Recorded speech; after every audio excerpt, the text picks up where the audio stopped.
Quand je vois des vivants, la multitude croître, sur ce globe mauvais de fléaux infestés, parfois je m'abandonne à des pensées de cloître, et j'ose prononcer un vœu de chasteté. Du plus aveugle instinct, je me veux rendre maître.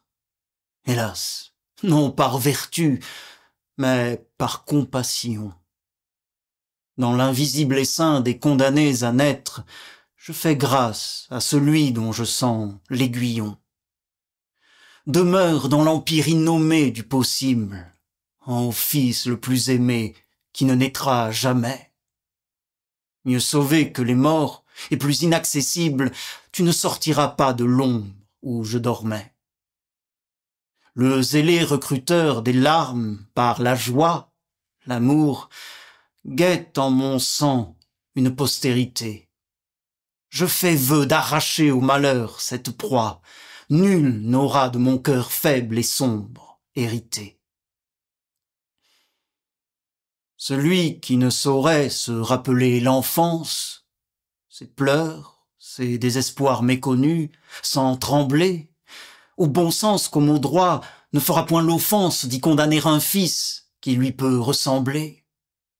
Celui qui n'a pas vu triompher sa jeunesse et traîne endoloris ses désirs de 20 ans ne permettra jamais que leur flamme renaisse et court inextinguible en tous ses descendants.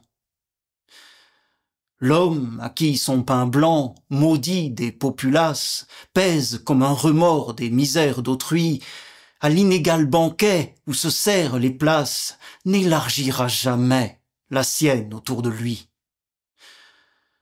Non, pour léguer son souffle et sa chair sans scrupule, il faut être enhardi par un espoir puissant, pressentir une aurore au lieu d'un crépuscule dans les rougeurs que font l'incendie et le sang, croire qu'enfin va luire un âge sans bataille, que la terre s'épure et que la puberté doit aux moissons du fer d'incessantes semailles pour que son dernier fruit mûrisse en liberté.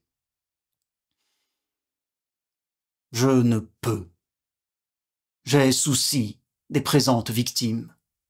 Quels que soient les vainqueurs, je plains les combattants. Et je suis moins touché des songes magnanimes que des pleurs que je vois et des cris que j'entends. Puisqu'elle est à ce prix, la victoire future qui doit fonder si tard la justice et la paix, ne vit que dans mon cœur. Oh, ma progéniture, ignore ma tendresse et n'en pâtis jamais.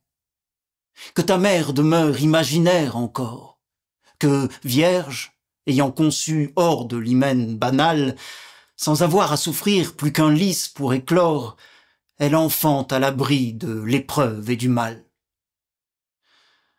Sa beauté que j'ai faite et n'ai pas possédée, car les yeux de mon corps n'ont rien vu de pareil, vêt la splendeur pudique et fière de l'idée qui fuit l'argile et peut se passer du soleil.